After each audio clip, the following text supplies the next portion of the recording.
Did you know that ancient Egypt had a physician whose main job was treating the pharaoh's hemorrhoids? And did you know that humans have been trying to treat hemorrhoids for thousands of years? Even the earliest medical texts, even some of like the early Greek and Roman texts, there have actually been mentions of people treating hemorrhoids through multiple different ways.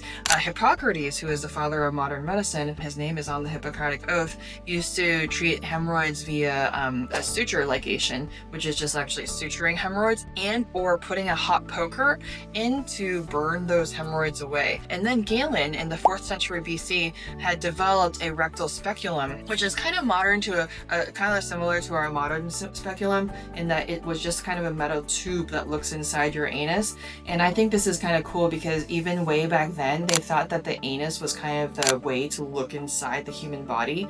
There's two holes, right? It's either your mouth or your butt. And the way to diagnose things that were going inside your human body was by looking through the anus. Back then, it was actually considered like really taboo to make a cut inside your abdomen, you know, to look inside. And so the only ways to look were through your natural orifices. I always thought that was kind of cool. Ancient treatments and remedies. So there have been a ton. And like I said, you know, even from the ancient Greek and Roman times, and then even the Babylonians were using cauterization. So you're kind of using a hot poker to treat bleeding hemorrhoids just by burning them. Using, you know, different types of catgut suture to kind of sew up the hemorrhoids so that they wouldn't bleed and pop out. Those are the most common ones. There were also different like medical remedies, like using calming poultices made up of like milk and bile and all kinds of herbs such as chamomile and things like that. But what I really wanted to mention was that we call this field proctology because it's the study of the anus and rectum, and it's anal rectal medicine.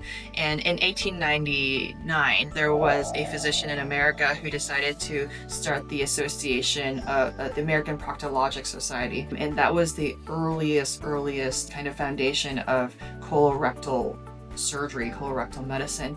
It wasn't until 1973, which is like relatively modern times, that American Proctologic Society became the American Colorectal Surgery Society because they wanted to involve more of the colon in the diagnosis and actually like broaden the scope of what we do.